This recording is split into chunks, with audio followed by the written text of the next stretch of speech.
Hey, didn't see you there. You caught me preparing myself to watch the official premiere of Paul's Vid's Sodorland. Now, if we're going to go on this journey together, dear viewer, I'm going to have to ask a few things of you. First of all, I'm going to have to ask you to suspend your disbelief for the moment and pretend like I'm actually watching this live and not watching this several weeks after it came out. Because unlike the average demographic for something like Sodorland, I actually have a job. I also thought, considering it's been a very long time since I've watched Shed 17 or Project G1, I might watch them in preparation, just to refresh my brain on this series. I am also accompanied today by a loyal AshMV patriot who has decided to go by the codename Trotsky. So, for the first time in a very long time, I'm going to be watching Shed 17. So let's just jump into it. I made you a shed. I want you to go on it.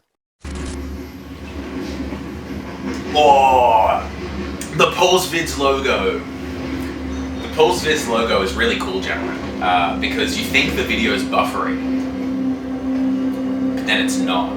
That sounds unusually familiar. Have you ever watched Thomas the Tank Engine? That would make sense. Guess that might be why. That right there is, the average person's not going to pick up on this. That's actually a Thomas the Tank Engine reference. That's also an American engine, which really pisses me off, because I know the difference. You love that I was just stick. Really not. They were the stories that have charmed an entire generation. From the books to the television series, people around the world have grown up with the railway stories, and all their cheerful characters. But the truth behind Thomas and his friends was no children's fantasy. The truth would be horrifying. That's the title of the movie. Shed 17. That's literally that's the freaking title of the movie. That's literally what it's called. I've had to watch this more times than I would like to admit, because I've reviewed this before. Yeah. I recognize that as well from somewhere. Oh, that guy. He's a long-time Kanye West collaborator. Oh yeah. I don't know if you know that guy. What Professor Goetze was most successful in, however, was keeping his history a secret until his death. In an attempt to gain favour among the Germans, in 1938 he was influential in instigating the infamous Sajmalnacht, the Night of Sawdust. But as his experiments Night of advanced, Sawdust he is became a much crazy. less failure. For the record, and I'm getting ahead of myself here, in the sequel to this, there are two train scenes. It's not a joke. What the hell? They're deleted now because they went against YouTube policies. The creator of this claims that this film is a black comedy, and he said in the director's commentary that he didn't actually at any point refer to Nazis or the Holocaust because he doesn't think that's very funny in a comedy film, which means that in his mind, is funny. Which I think says a lot. The town was buzzing with news of her pregnancy. Baby Thomas was born in 1968. Such a cool shot. The early years of his life, It looks he so watched bad. the growing railway network with fascination. Because they've like tried to take Thomas's like train face and like make it one of these weird puppet guys, and it's just it doesn't work. Express I train. just realised I'm not wearing shoes and now you can see that. You can't see it, yeah. Oh, you couldn't see that? Itself increasingly under the So you can't just The other the new secret. British rail network. Sure, except for YouTube as well. Control. I won't show this bit. Yes, you will. Because it'd be funny. I'm not being late again. Have we missed it yet? Wait till 11:45. Never mind the 11:45. It must be late again. Tommy, come on. It's always held up.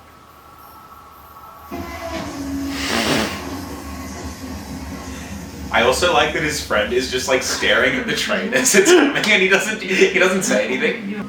So this is a single malt Scotch whiskey that I bought a while ago for special occasions.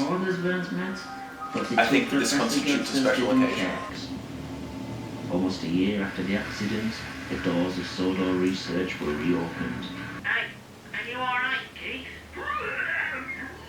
as news spread across the country, the world's media rushed See, this is- Sodorland. This is- It's clever though. This is what upsets me about this, is that it is funny. Like, I'm not gonna sit here and pretend this isn't funny. But I can't tell if it's intentionally funny or not. Controversy on That's Sodorland. my whole thing with this, is like, does it realize It's fair to say How? I was pretty nervous. No, I think it must. You don't make you a horror movie about Thomas the Tank Engine taking over real things about Thomas the Tank Engine and then making it actually real. You would think that, but then it also tries so hard to actually, like, have scary moments.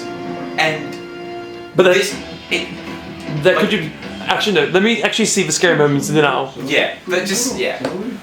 It's just in my head, like, the first 15 minutes are really funny, and it's not until, like, the, like, shocking bits start happening where I kind of get the impression, okay, maybe this isn't trying to be funny. Maybe this is actually trying Well, to be didn't you refer scary. to it as a black comedy though? He did, and this is my confusion. But the fans certainly don't treat it as a black comedy. They act like it's this scary creepypasta thing. So I don't know. They're laughing at you.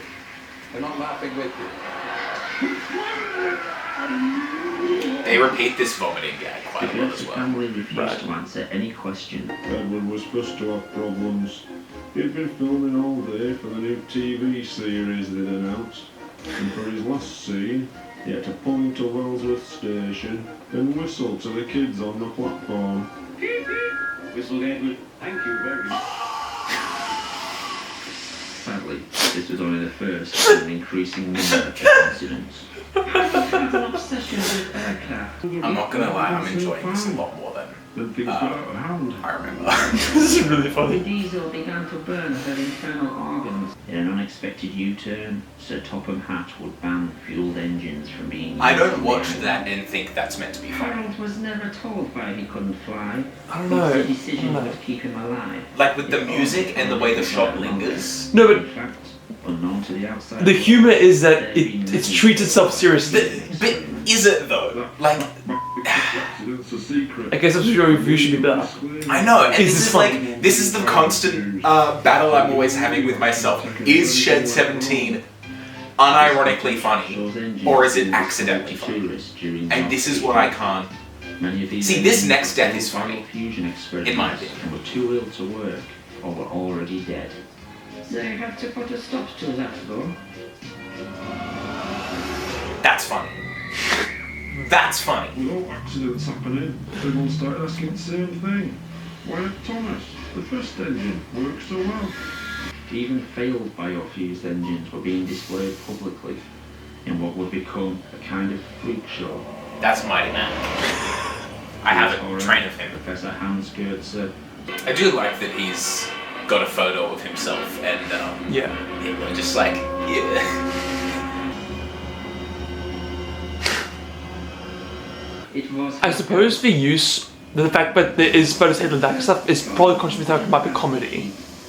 Yeah, and yeah. Well, that's fact. Harold was banned from flying for his own safety, but we thought the risk was worth it. Fueling Harold think I was might- a nervous I experience. think I might be being converted. But he had the same Two. reaction Mavis had. Enjoying We it. all breathed a sigh of relief and loaded the injured people aboard. Because this is it's so well set up. But what no one realised was most of Harold's lower extremities were permanently And this is like fused to a his really nervous system. clever, As Harold's rotor setup. blades began to Yeah. spin, you know? vital organs would be drawn into the motor. I love they use actual footage. I know, Like- it's, Wreckage from the yard away to Yeah. the sea. Then one night the points were set wrong and we were diverted to another shed. like it was animated by one guy. They'd been sent to shed. For 2015, this is like, This is good. It's pretty good. Biofused into a tank engine and had subsequently been it looks terrible. bound. But like, That's kind of what makes it funny. it could have looked worse. I unlocked the doors and Henry, that fat shite always hated Henry.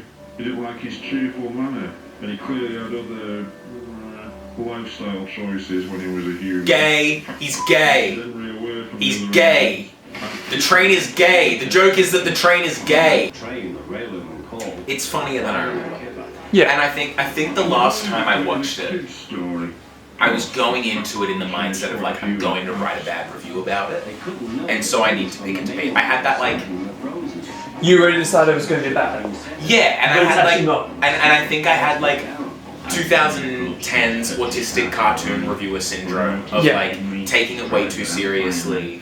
But like, if you take it seriously, it sucks. Yeah, But if you like, take it as a joke, it's actually really good. it's a good bit, Of another train.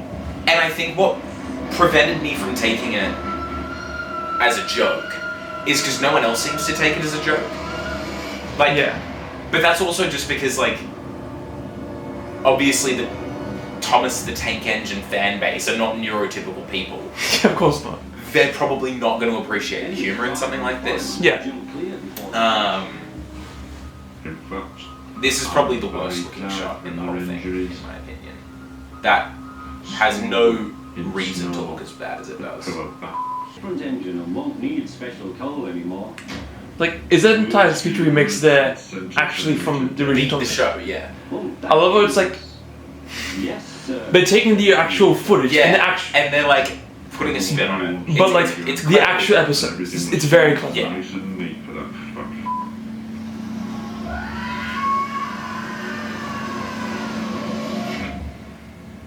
Thomas had never been the first operation. He hadn't even been second. Wilhelm and Hans Goetze had had to learn through trial and error how to bring their Thomas back from the dead. This isn't the part that I Experiments think had not had doesn't the same work. work put into them. Well, I like this as an ending. Brake engines and aircraft. What Absolutely. happens that next developed is so many what I problems think on is a step too far Sodorland in terms of like and suspension of disbelief. in Shed 17. I also remember this ending's really loud, so I'm just gonna preemptively turn it down again. I remember when I was editing my review a few years ago, I didn't turn it down, and I regretted it. Yeah. What?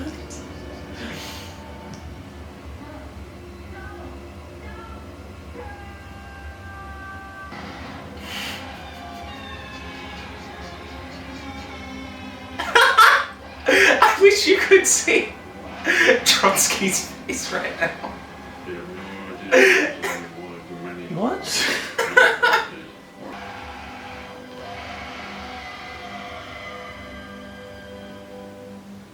What? What was that ending?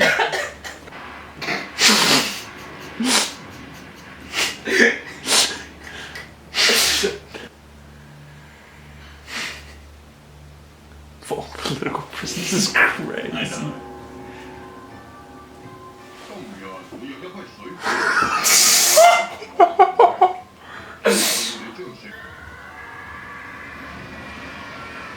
The bullet train is crazy. I know. What? Absolute cinema. So we just watched Shed 17. This is obviously not my first viewing of it. It was my most recent. It's been a few years. Trotsky over here has never watched it. And he also... Did you watch Thomas the Tank Engine really at all when you were a kid? A little bit, but A not little too bit. much. I was mostly Tintin. I was... It was my special interest when I was a kid. I was obsessed with it. As you can see, some of them... This is an actual wallet that I had as a kid. You should take that as your actual official wallet. Yeah, and this is what I bought recently. It's kind of hard to see that on camera, but the Erdl. I need. it's a Thomas the Tank Engine. I got this for I think $15, including postage. It's an original paper face. It's in perfect condition. It's really is quite a beautiful little item. I thrifted this. $2. It is it's Wedgwood. Anyway, so Trotsky, give us your thoughts as someone who's never seen that before. That was something. It certainly happened. Yeah. I don't know how to respond to that, to be honest. Okay.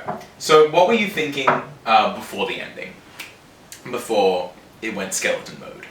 It was genuinely funny. It was good, right? Like, it shouldn't be good, but it really was. And And I think what we were kind of talking about was, is it intentionally funny?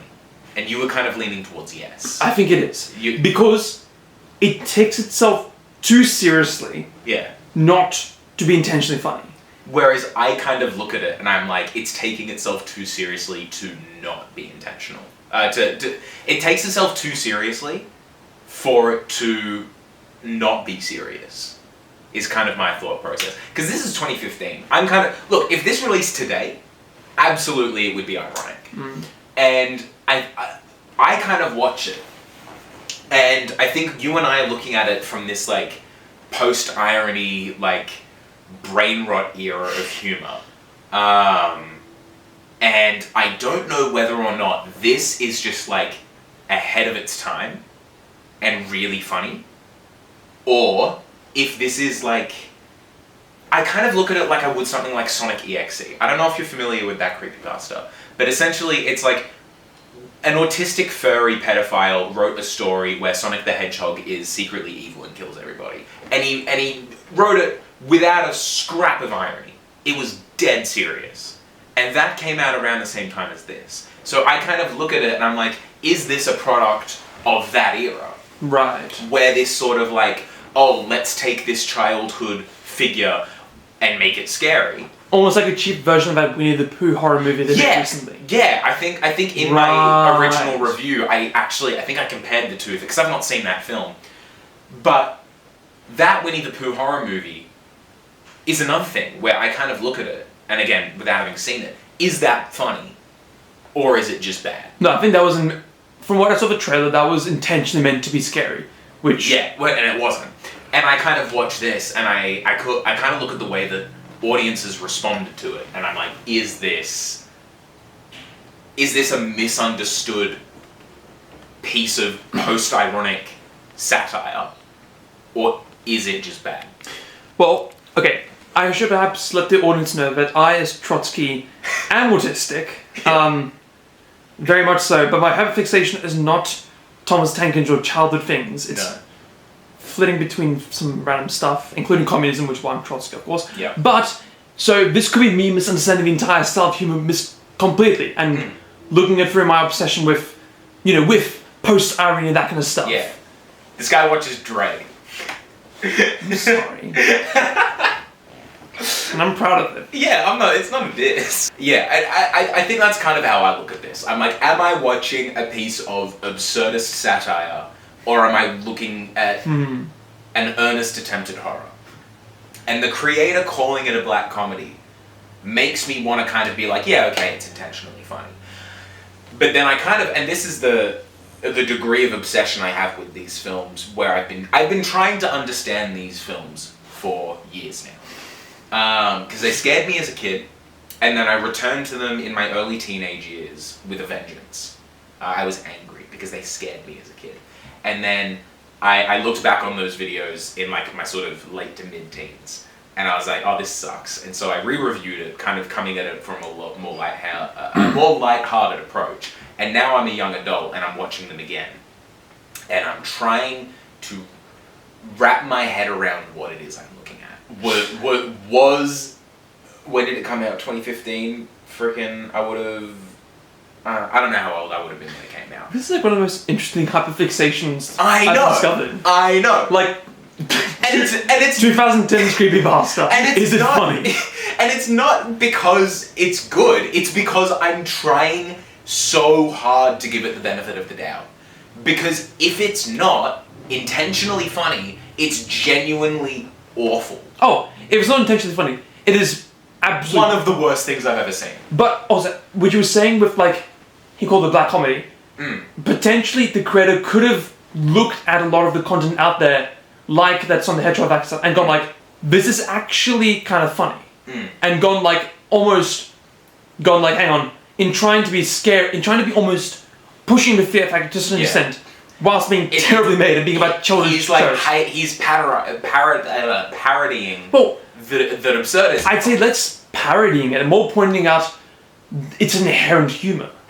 Like, because it is the idea of taking Sonic the Hedgehog thing, the idea of Sonic the Hedgehog being evil and murdering people is inherently funny. It's hilarious. It's a hilarious idea. Yeah. And so I think he probably would have just like kind of realized, hey, this is kind of funny. And yeah, Okay, sure, hang on. Are they millennial or Gen Z? this guy, I think he was in his like late 40s, early 50s. Oh dear. Yeah. That's more autistic than I am. Yeah. Because he remembered watching the show when he was younger, and the show came out in the 80s, so he would be like an 80s kid. Maybe late Well, he 70s. could have seen it was younger the same way you saw when you were younger, perhaps. No, it was on TV. Because I Oh. watched like the director's commentary, and because again I watched the director's commentary trying to like understand what I'm looking at, and I listened to him talk about it, and the kinds of things that he picks out as the funny bits are not the bits that I think are funny. So he thinks that the reoccurring gag of Keith Hartley vomiting whenever Thomas is brought up, and then, as we're going to see in the second film, he spins that joke, instead of vomiting, he craps himself. He thinks that's funny. He thinks the bit where the mentally challenged guy who can only say the place he's from, that's apparently like a really esoteric reference that he explains in the director's commentary, and I don't remember, but I remember hearing him say. And this is kind of where I'm like, okay, he doesn't think including the Nazis is funny, whereas I think that's freaking hilarious.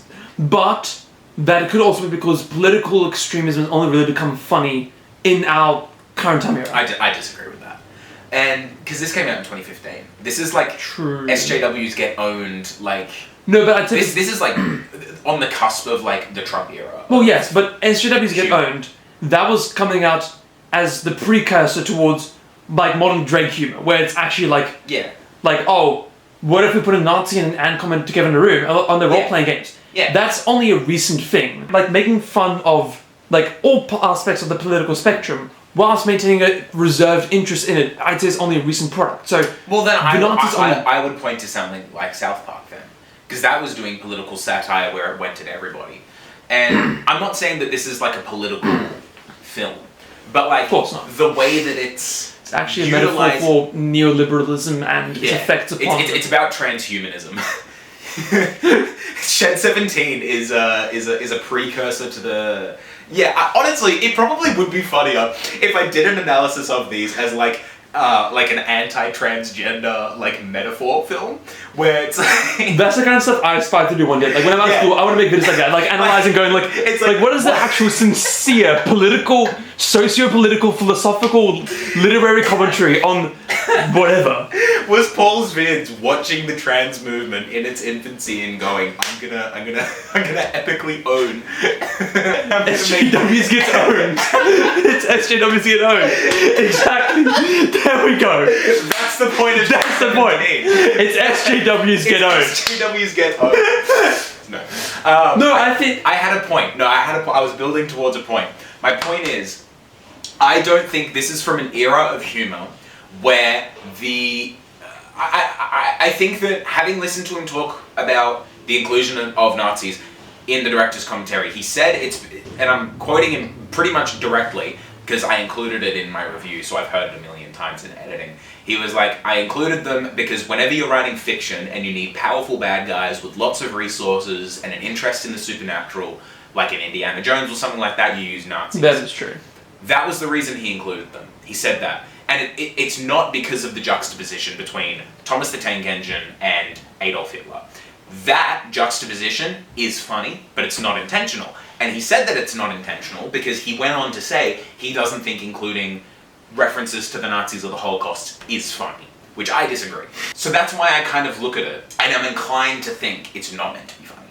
Because, or if it is meant to be funny, humor's not meant to be the main takeaway. Because a lot of the jokes are like when they're flicking through all of the documents and somebody's called Mr. T. You know, that's like a 50-year... You probably don't know who that is. No. I don't either. I just know that he's like some sort of pop culture figure. But again, this guy's was in his 40s when he made this, so it's probably... And so, like, I'm looking at this and I'm like, well, this is funny to me as like a Gen Zer with an understanding of post-irony. True. But if I showed this to my dad, would he recognize how funny this is? Probably not. I doubt it. And that's kind of where I'm at with them. I think that they've aged well, but not for the right reasons. But then at the same time, I don't want to sit here and be like, no, this sucks actually, when the creator has said it's meant to be a black comedy, am I just not giving him the credit he deserves? And that's like the roadblock I've been stuck at for the last like 5 years. Like if I could just sit down and pick Paul's Vids' brain, I think that I would get a lot of closure. I think if I could have like a honest one-on-one conversation with him and just be like, dude, when you made this, did you appreciate how funny this is? Or were you actually trying to be scary?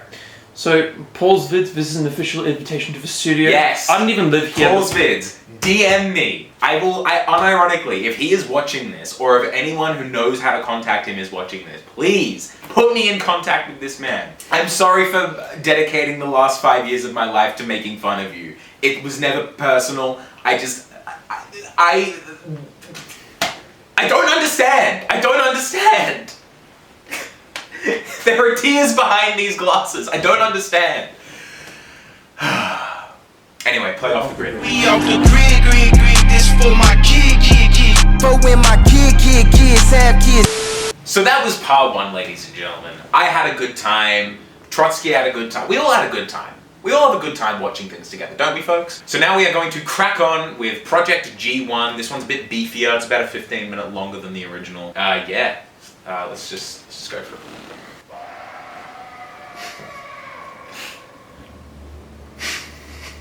This intro unironically goes hard for the record.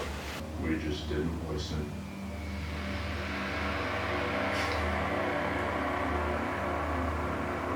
I hate that title, by the way. Why? Oh.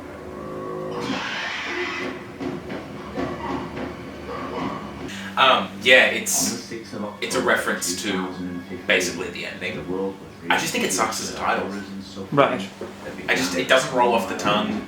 It's not immediately like related to the True. I original. don't think the documentary showed anything we didn't already know.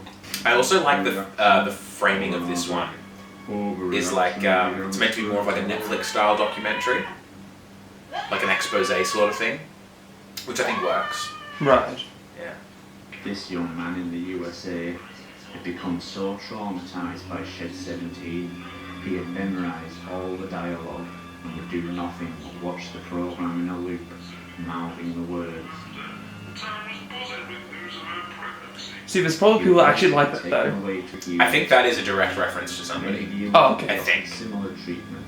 This young man began making his own model railway stories as a form of treatment. Soon many of That's these based people off of a developed real content limited creator access as well, to I the think. outside world. And I think this is all real fan art as well, if I remember correctly And in from some the cases, commentary. form friendships. After the It's kind of meant to be meta commentary Yeah. in response to the original. On the train. It's Jimmy It Savile. won't just be young people Do you know who that is? No. He was a very famous British presenter who turned out to be like a prolific child sex predator. Oh, right. The Goethe family were in Ireland. I think The fat from, again, what I remember, one of the things I don't like about this is how much of it is public view about being blamed for responding to the first film. You reckon you should know better than that? There's the funny joke. Mr. Hartley, are you to blame for the events on Sodorland? Well, let me tell you, I am not. I am totally to blame for what happened to Thomas and all his friends, and I do it again tomorrow. Last time I go on Channel 4, But the public outcry would bring an anonymous whistleblower. Oh, last time I'll go on Channel 4. It's like, it's too on the nose.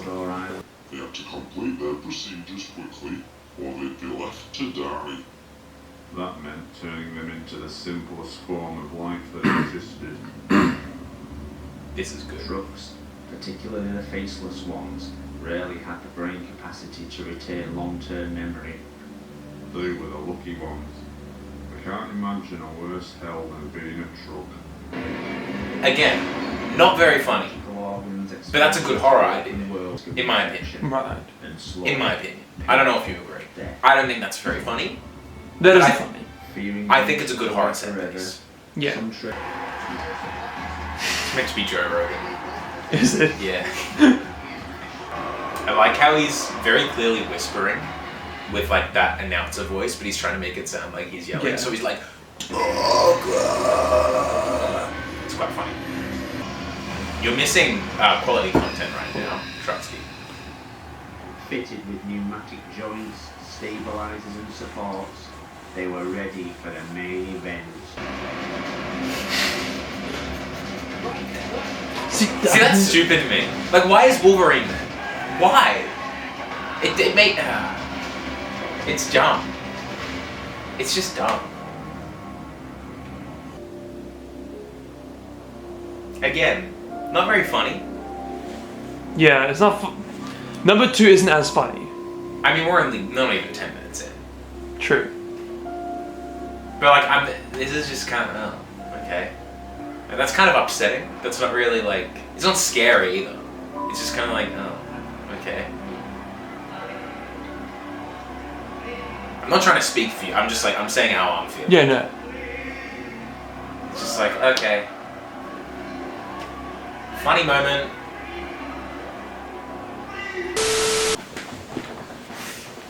Minor interruption. We continue. The British government had banned the use of biofusion publicly. Project G1. Oh, there's a name. That's the title. I forgot. Arabella and Kevin Diesel had met as rail enthusiasts, fallen in love, and gotten married within weeks of meeting. The next step in their eyes was to become biofused. It was the most romantic thing in their eyes.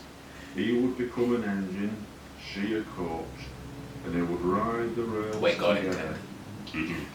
What I don't understand is why diesels work if it's like, because you know how the first one melted? Yeah. I don't understand how this one works. Technology advanced. But it hasn't. It's like, I don't know. You're supposed to say. Oh, I forgot about this. Yeah, that's another thing where it's like, is that meant to be funny? All about those luxurious, expensive, pink leather furnishings.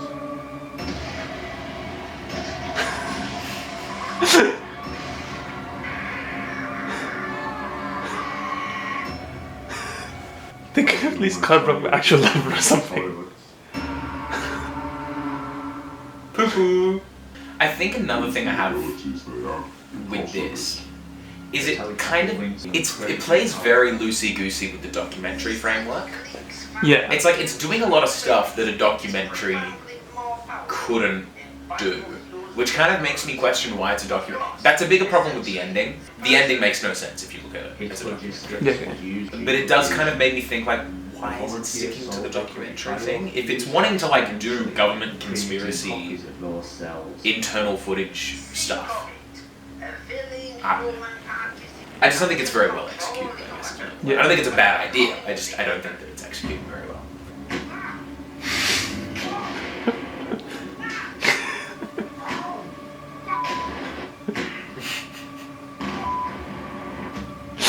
That was actually funny. It's a good bit. It's a good bit.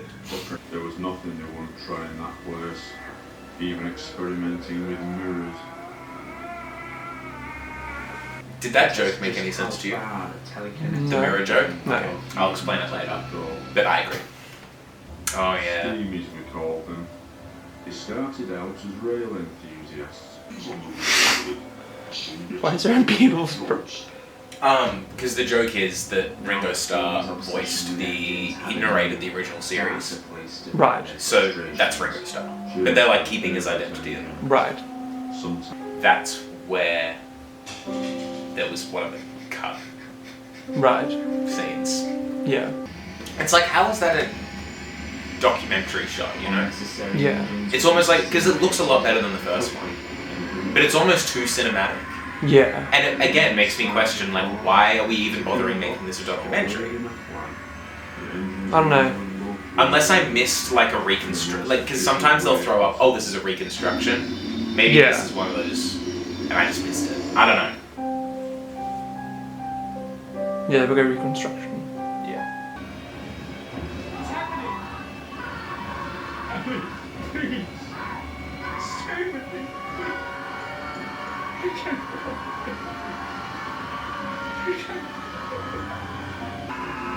Do you think that's how Jackie Kennedy felt? This is another thing where I'm like, where's the funny bit? I can't tell anymore. Yeah. Number 1 was definitely not funny, but I can't tell if there's meant to be funny or not. Like, it's too cruel to be funny. And I'm not saying that to like I'm not like, oh, you can't joke about this. That's not my thing. It's just, it's stuff like this where I'm just like, what am I meant to be laughing at here? Yeah. And it kind of makes me question, like, okay, is the first one meant to be a comedy? And this one's not. Because if this one's not meant to be a comedy, then it just sucks. Yeah. Which, does that mean that the first one, by association, also sucks? So hopefully you're kind of starting to see... I see it now, yeah. Yeah. Now this is it's getting funnier now. Yeah. Like... But again, like, this I don't think is meant to be funny. I don't know.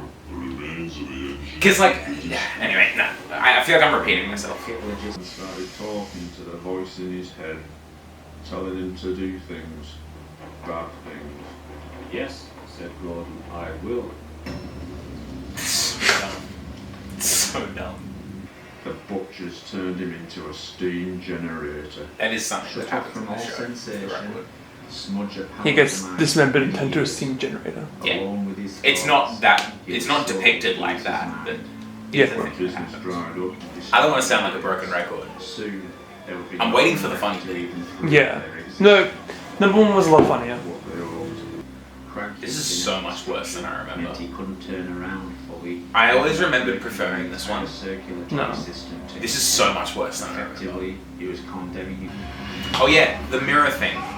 So, for whatever reason, the guy, because I guess the original show was stop motion animated, he decided that it should be a reoccurring thing that the people can't move if they're being looked at, because they're stop motion puppets. Right. So that's the mirror bit, because they're looking at themselves in the mirror. So you can't move. Right.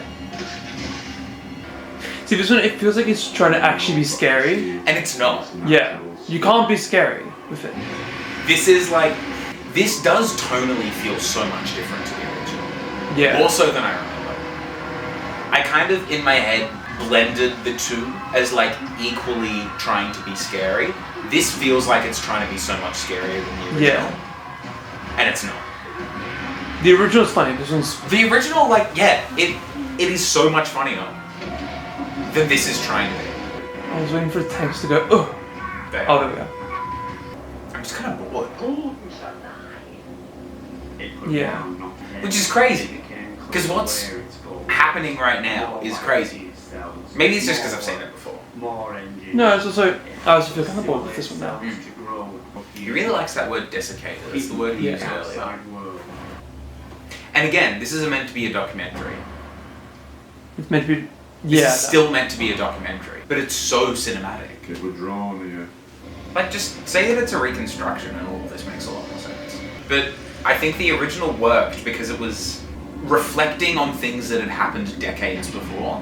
So there was like an air of mystery to it. Yeah. Whereas this is meant to be like within the context of the film. Recent history.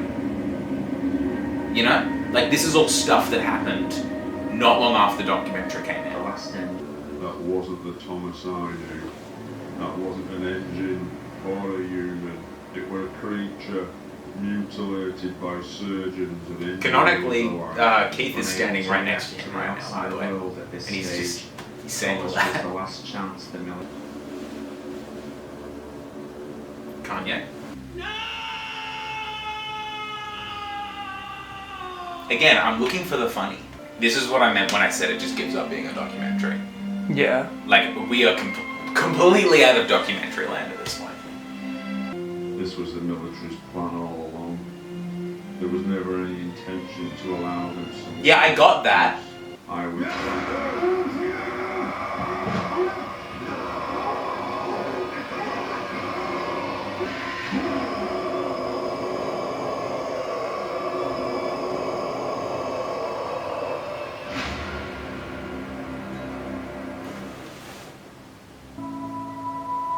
That's right. So this, I forgot that this is set in the future. Okay.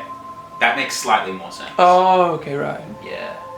But then that would mean that the interview must have been in production for like decades. Because like they were recording that. Again, I think you meant to suspend belief there. Yeah, but it's breaking its own rules. You know?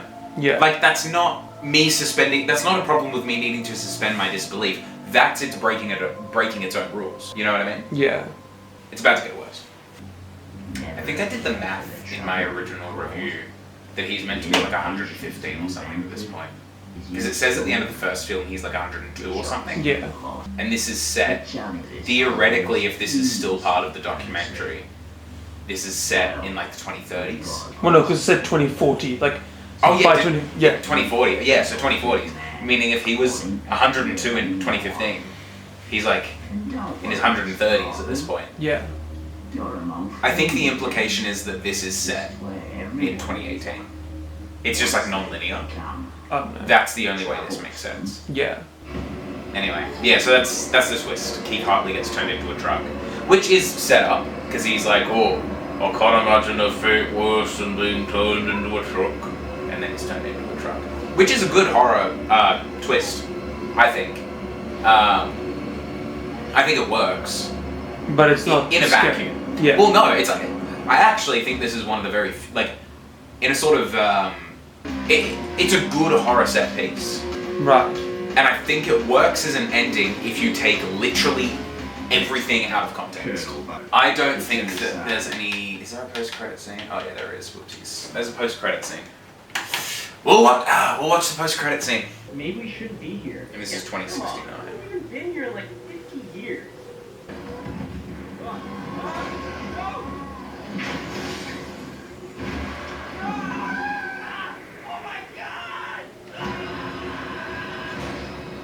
That's a real ending, by the way, in the show. With the claw and everything. Right.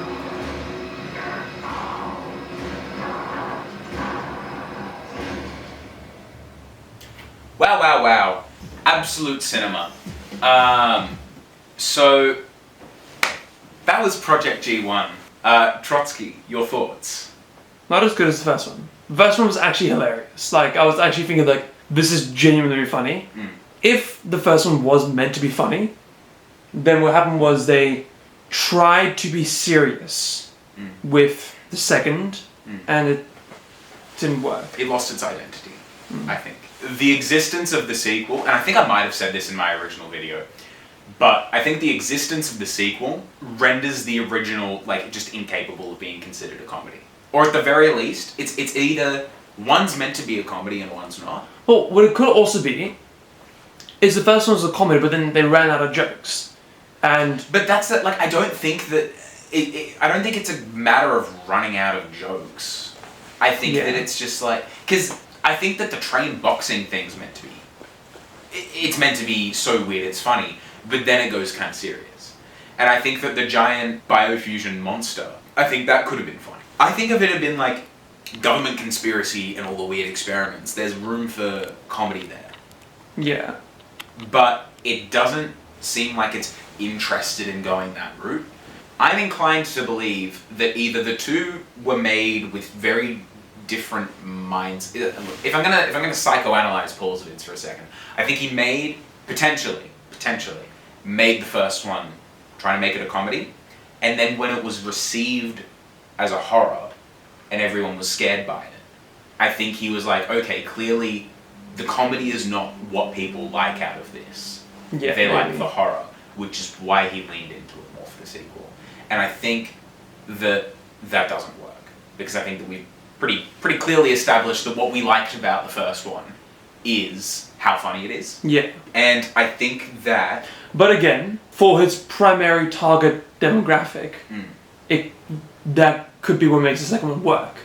Yeah, and I'm sure that, like, the Shed 17 diehards probably... But even then, it's so weird. And it's so, like, out there that I almost can't see someone who likes the original for its horror liking this. Because it's, like we said, it's not really scary, it's just kind of weird. It's kind of, it's almost more sad than it is. It's like tragic before it's scary. And there's scary moments, and I think like the truck thing's scary in a vacuum.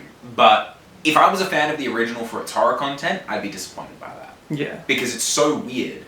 And it's so unrelated to the show. Because if I'm looking at this as like, oh, this is a spin on Thomas the Tank Engine, there's very little to do with the actual like Thomas the Tank Engine lore going on.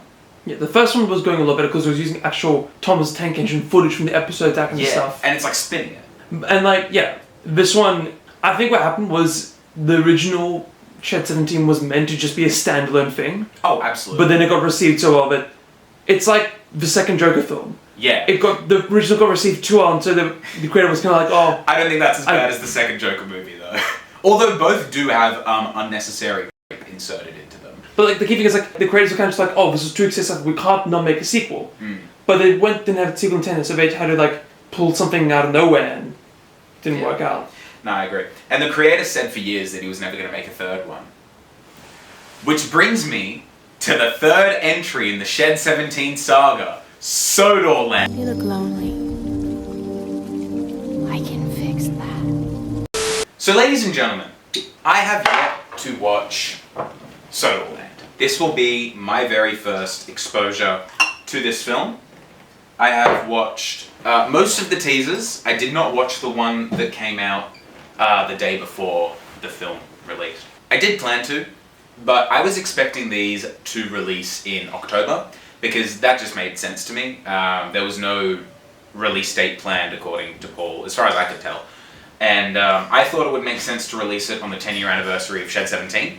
But he didn't do that. He just decided to release it when it was ready, which is commendable in a sense, I suppose. But I have no idea what this is going to be like. I haven't watched any reactions. I haven't read any reviews. I haven't done anything like that. I'm going in pretty darn close to blind. And this, for the record, is the first time I will have watched one of these close after they had come out. Anyway, let's jump into it. I'm excited.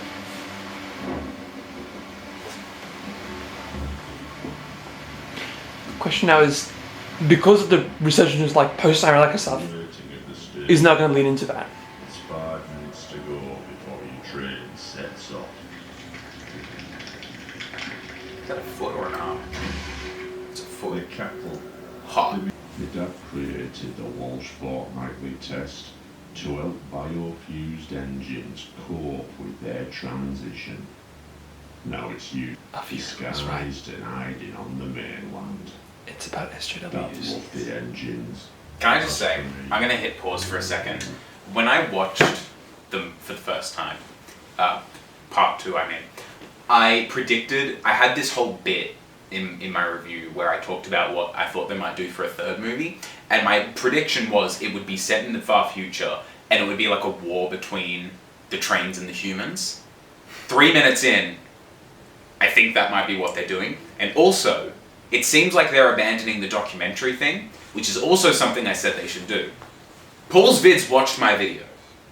That's all I'm gonna say. I can't prove it, but I'm right. I replace my grief with hatred. You and me both, buddy.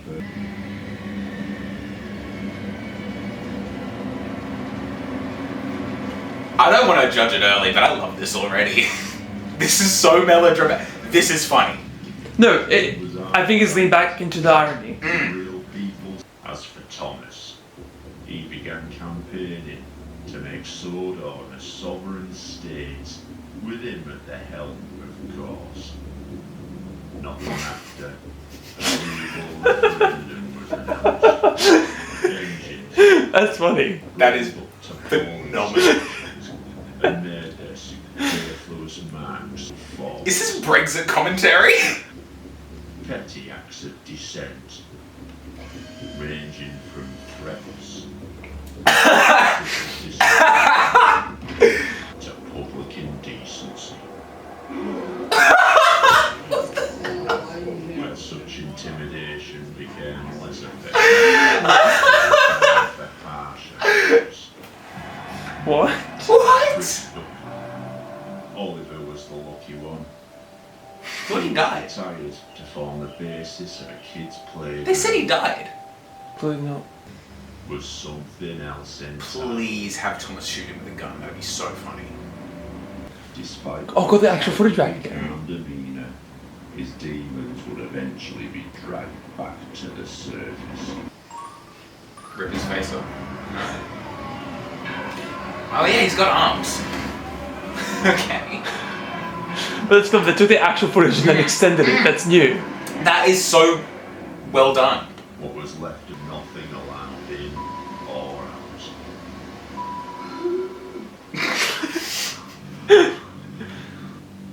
Apart from military use, all biofuels... Is that meant to be, Nigel Farage? I don't know. The guy in the yellow? Given It looks like him. designation, we would be employed to track down and deal with these illegals in any way we saw fit. Another thing I said in my review is that Shed 17 doesn't have anything to say.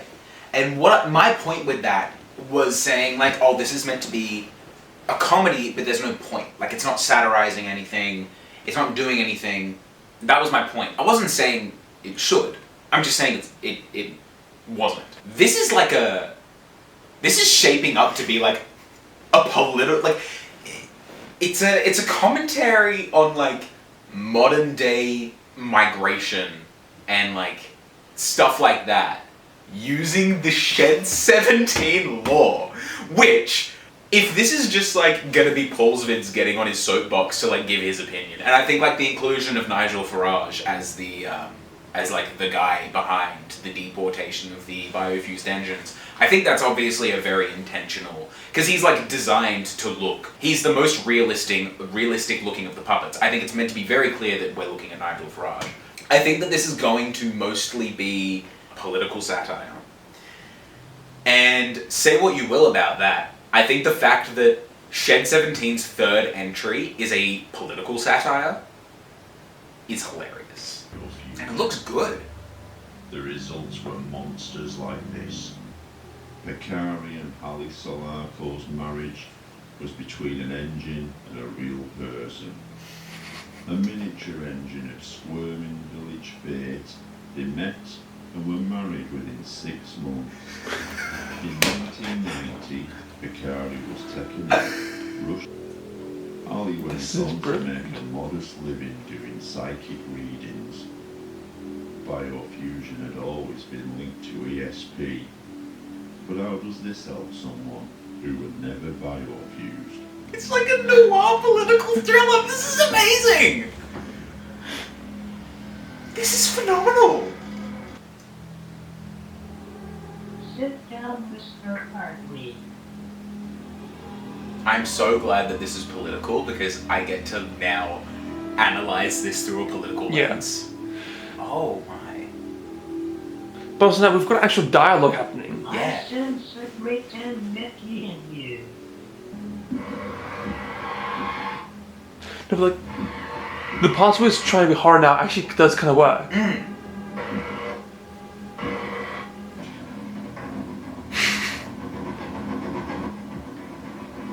Yes, guns. Phenomenal. One thing that is kind of disappointing is that there are miniature engines on Sodor. There's 3. And it kind of bums me out that this isn't one of them. This is seemingly an original character. Certainly not based off of any Thomas the Tank Engine character I know. And trust me, I know my Thomas the Tank Engine characters.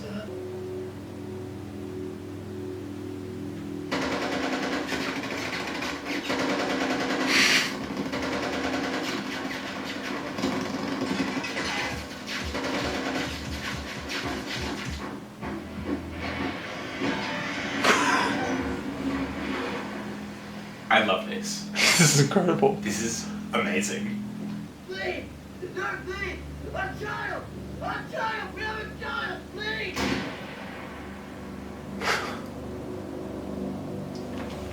This is so good. Picari was the survivor.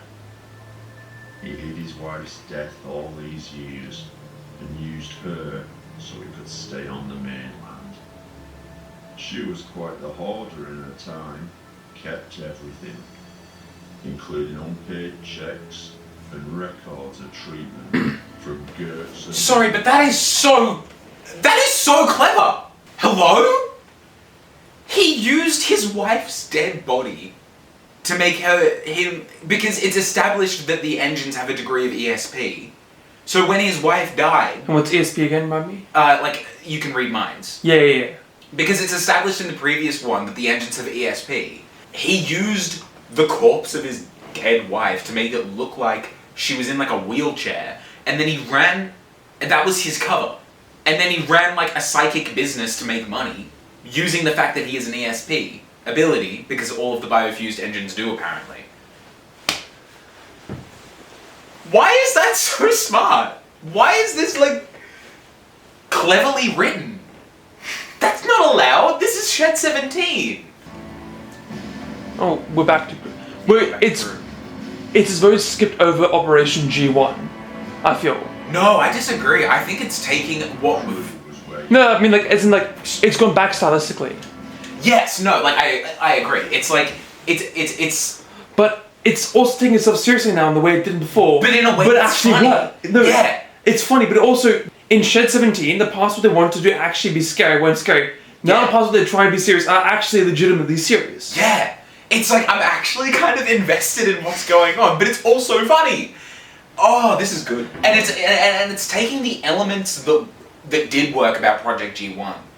And it's building upon them. It's kind of like it's taking what I would have considered to be the problems in the way that the story went. And it's kind of like, okay, this is the bed that I've made myself. I'm now gonna like kind of salvage as much as I can out of it. Yeah. And the way it's doing that is really good. And like, we've got a protagonist as well. I think, I don't want to keep pausing it every 2 seconds. That is another criticism I had where I was like, oh, these films about Thomas the Tank Engine really don't have much to do with Thomas the Tank Engine. But I think the fact that we actually do have a protagonist, even if it's not Thomas, the fact that we have a protagonist who we're following is really fixing a lot of problems. I'd argue that it actually works for not following Thomas because there's a sense of mystique around him. Yeah, I agree. And I think that the fact that we are going to follow this one protagonist throughout the story, presumably, I think that is a good idea. If this was Documentary 3, I would have been like, here we go again.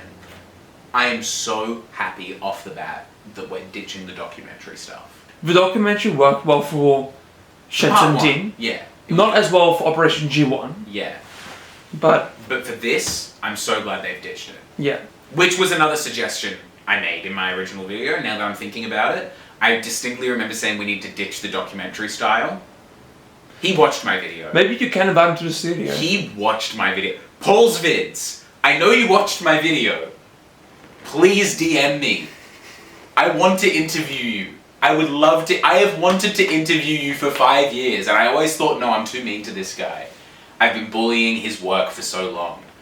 I want to interview this guy. I need to, like, please give me your side of the story. Prove me wrong. I would love it if you turned out to be a genius, a misunderstood genius. I would take back everything I have ever said. But just please let me interview you. I need to pick your brain. How desperate do you have to be to put your life in the hands of people with no idea what the outcome would be? That's it. Deep breaths now. What is that?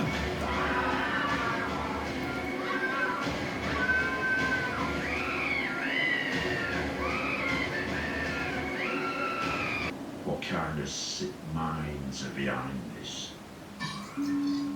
Track left 4. No way. Yo! Seems to be what? shadow after all. Despite Can I just say again, another criticism I had is where were these two? They just kept their mouths shut the whole time. I said that. That was a criticism. I said, where are these two? Well, not you. But this guy. I was like, where's Helms? But it makes All so of much this is going sense. on. But in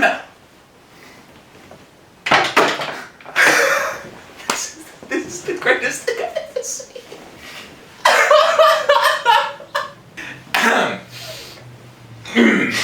He watched my video. He watched my video. Congrats. He watched my video. He had his bloody hands in everything. Before his death, hands worked tirelessly, not with creating new life, but bringing back something that had already had its time. No. Is he gonna bring back Hitler? No. Please. He worships Diesel, Mavis, Borko. Sodorland This was one of the tasers. were made aware of Terry's psychiatric history. Dissociative identity disorder, otherwise known as split personality. Oh my goodness. This bit's just an Alien reference. Oh yeah. Yeah. No, you'll see. It's so stupid. Okay, so this is set in 2035. That's good to know. You're enjoying that scotch? I am enjoying this scotch very much. A biofusion. What's with all these original characters? Seeing his own mortality and the end of his reign on the horizon, Thomas emerged from the shadows. He turned himself back into a train. That's interesting. Oh, well, that's just ripping off that other guy. Oh, maybe not. I mean, kind of. Not massively, but it is. I think that's a reference to another thing, potentially. The camera keeps dying, and so we're like getting as much. We've got 2 batteries, and we're kind of having to like cycle through them every like 10 minutes. So there's going to be a lot of difficulty in editing this. I'm also on my 3rd scotch. You should maybe slow down a bit. That might be why I'm enjoying this. Yeah, maybe it is. To clarify, I'm sober. Yeah, so he's enjoying this. You think I don't know what I gained from my people?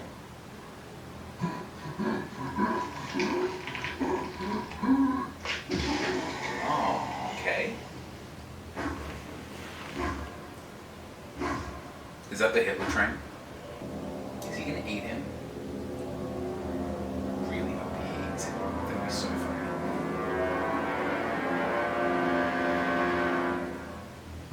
Yeah, eat him. Oh, is he like absorbing them? That's even better. Yes. I need to stop trying to predict what's happening. The biofusion plague worked just as quickly and deadly on wood as it did organics. They're just gonna nuke Sodor. That'd be crazy. Nuke Sodor. Thomas the thermonuclear bomb reference is crazy. A series of bomb raids. Hello, Toad. Don't act so surprised. You knew I'd arrive eventually. It must have been terrible, seeing your clone dragged away like that. For a class 42, I need 14 gallons of paint stripper and a concrete breaker. For Toby, I only need a box of matches. A rail rider is granted the privilege of disposing of his quarry however he sees fit. He's another brain job. I smell man on you. I know what evil men can do. I was about to say, I'm pretty sure he was dragged away as well. Well, his twin was. What man is capable of? This is pink cinema. So this was sanctuary. Absolute cinema. This looks so good. Like, not just in the like animation quality, but the way it's shot as well. It's brilliant. It's so much of an improvement. I wonder how long he's been working on it. 7 years. No, I doubt it. Because he said he wasn't going to make one. I think true. that he's fairly recently decided to do this. Especially with like how topical the commentary is. Yeah, it's true. got to be made within the last couple of years, at most. Is he going to throw up like his dad used to? No. That's Shed 17! That's Widowy friggin' that's friggin' Shed 17, Widowy! I really hope they explain what's in this tank, because that's another criticism I had in my review. And if I'm right that he's watched my reviews, I really hope he explains what these are. I wonder if one of these is going to be Keith. One of these trucks.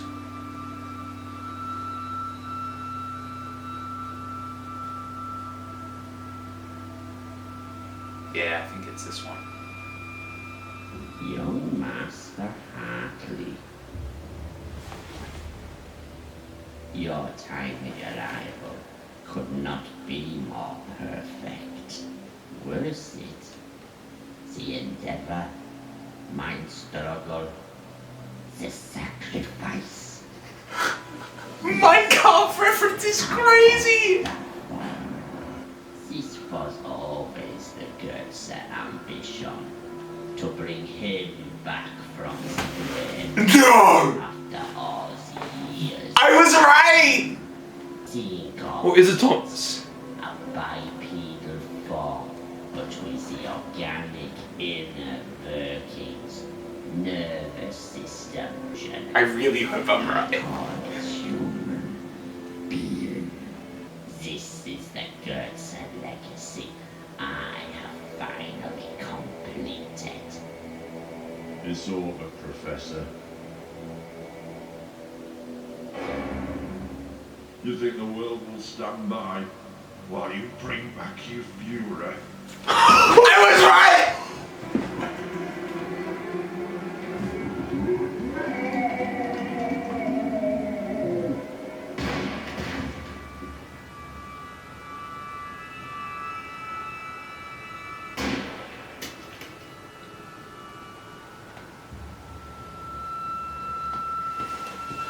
What? You're never understood, none of you.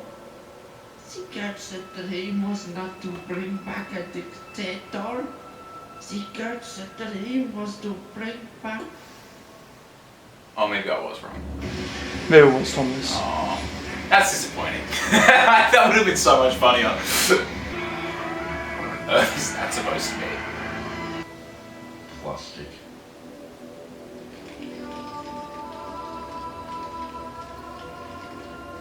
Hot. This is crazy. This is crazy! What? Wait. They're not bringing back Jesus, are they? That would be crazy. I think it's just some intense biblical illusion, but like... If that would be better than Hitler.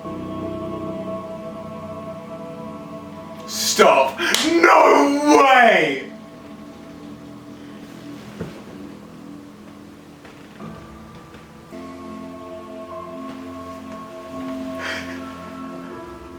This is the greatest watch.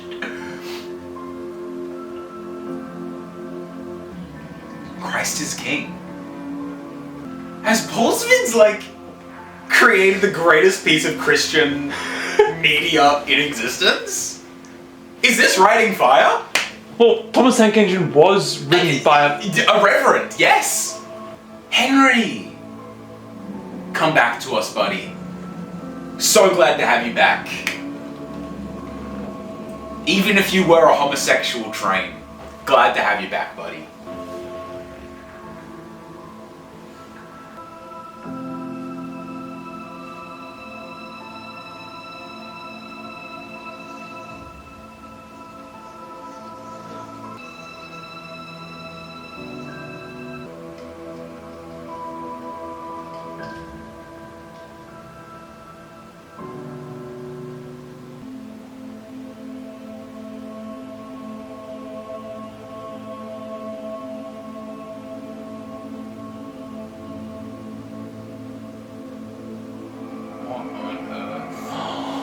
That was the baby.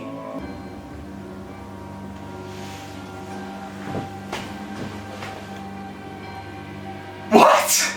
I'm sorry, I'm not tripping. That is very obviously like biblical illusion. At the very least. No, that's definitely biblical illusion. It's gotta be. But as well, like that was the baby that. Yeah, that was the like the human biofused train offspring. Yeah. But that's like, that is a biblical illusion. It's very different. Like, you've got the holes in the hand, you've got the healing. No, the holes in the hand is without a doubt biblical illusion. It's gotta be. Please say there's gonna be a part 4.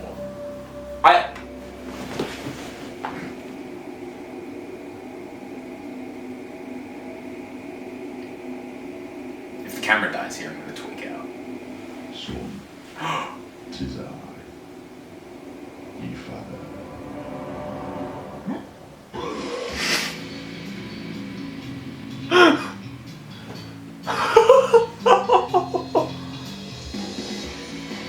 This is the greatest day of my life! Oh my gosh. Dude. This is the greatest thing I've ever watched. It's genius! Absolute cinema. He's gotta be making a fourth one. What would the fourth one be? I don't know, but like, how do you just leave it there? I think that is too abstract an ending for anyone other than you and I. This is my first time experiencing Shed 17. It was brilliant. That's the greatest thing I've ever watched.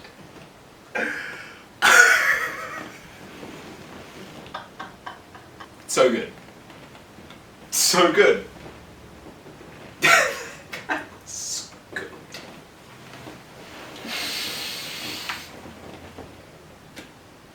Let's discuss. I'm at a loss for words. Trotsky, help me out here, buddy. So I've never... I only I barely remember Thomas Tank Engine even itself. Let alone, I never even heard of Shed 17 until now. I'm an English session student, so I spend my spare time complexly analysing literature, that kind of stuff, and that is on par. That is... It's brilliant. It's brilliant! But not just from a appreciating Thomas Tank Engine style, it's from a literary, philosophical, whatever perspective. It's genius. It is!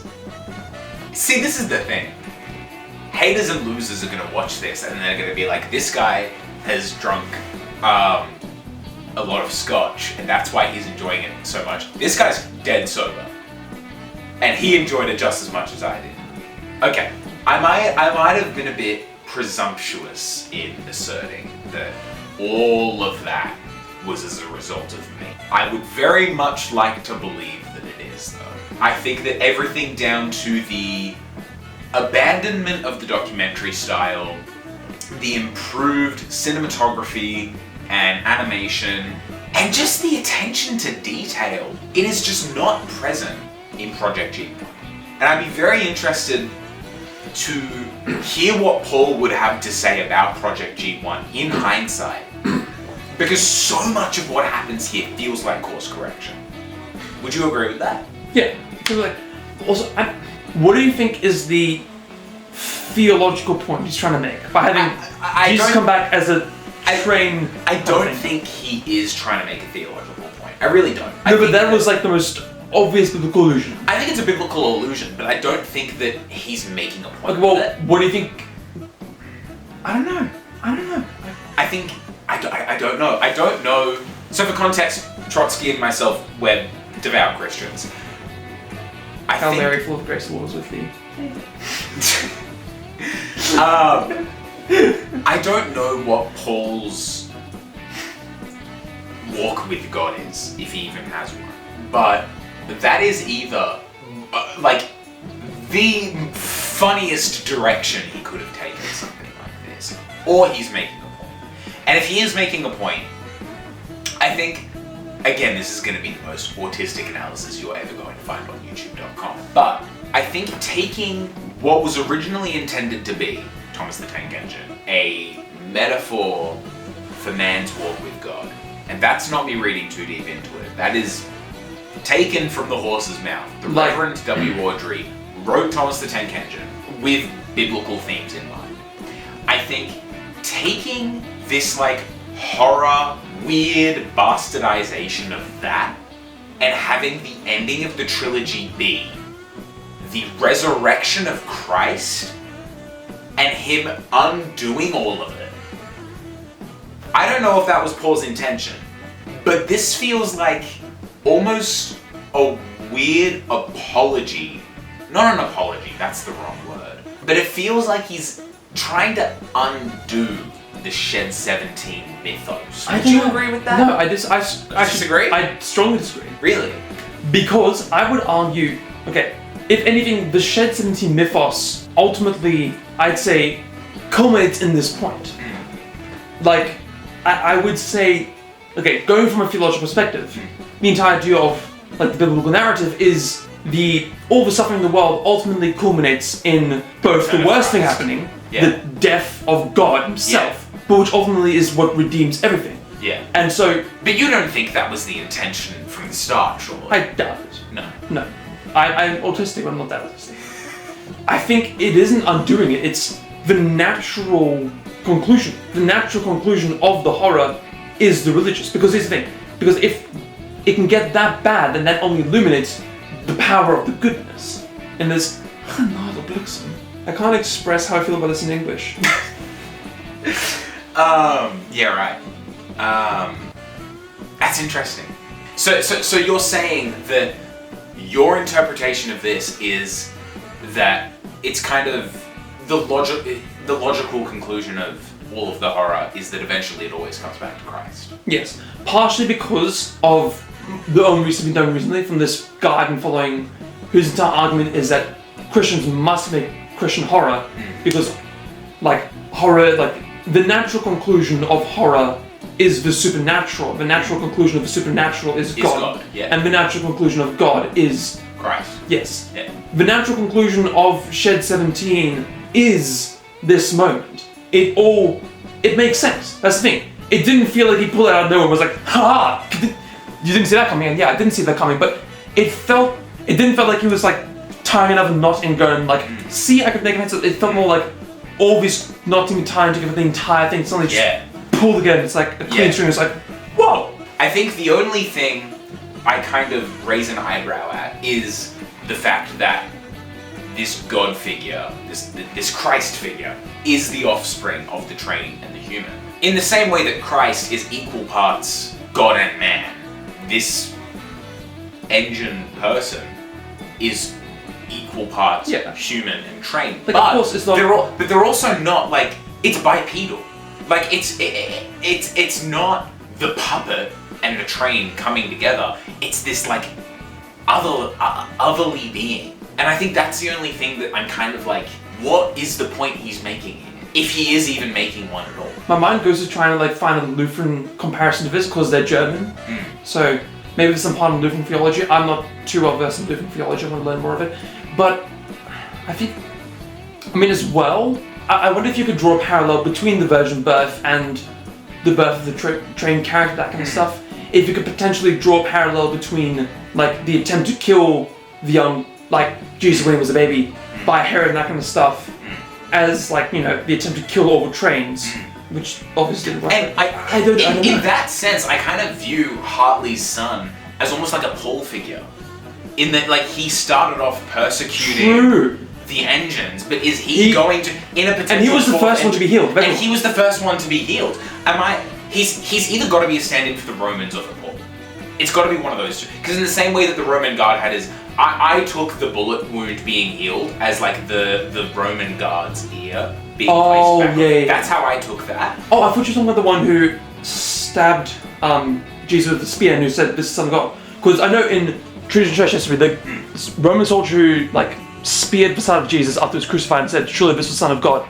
He is often considered to be one of the first saints. I think it's called Saint Longinus. And a lot of people think that like when the water and blood fell from Jesus' side, it went into his eyes and partly blinded him. It's either he was blinded from it or his blindness was healed, one of those two. My mind goes to that because he ended up then becoming one of the first missionaries and a martyr. This is according to church history. I don't know how exactly accurate it is, but that'd be more Catholic than more Catholic, Orthodox, that kind of stuff. Although I think there are some, like, in some of the Protestant circles I will go around and there people do believe in that kind of stuff. I like to believe it because I think it's a cool story. But anyway, I almost draw a comparison between that character and that. It's like the first person who literally to witness the resurrection in the context of the film. He's the first to witness the resurrection of Christ. But then how does the professor tie into it? Because he dies. Is the professor Satan? Is the professor no? Because the professor brought about him attention. Is the professor? Yeah, hear me out. Is the professor the law? The law. He is pre-Christ. Christ's Judaism. He's the one who brings about it. But obviously, when Christ comes, like old Judaism is done away with, and now we move into the new covenant. Like we move into Christianity. Yeah. And like I would consider them to be the same religion, but except the one is without Christ, the one is now with Christ. Yeah. So, and his entire purpose was bring up the law, and he kind of goes like, all right, I'll always see John the Baptist. No. No. Because John the Baptist's entire thing was he was preparing the way for Christ, and he was beheaded. There's a lot of key things. You could draw a lot of comparisons here. And much in the same way that I question how much of Shed 17's humor is intentional, how much of this biblical allusion is intentional is what I would really like to know. So Paul's vids, DM me. I want to talk.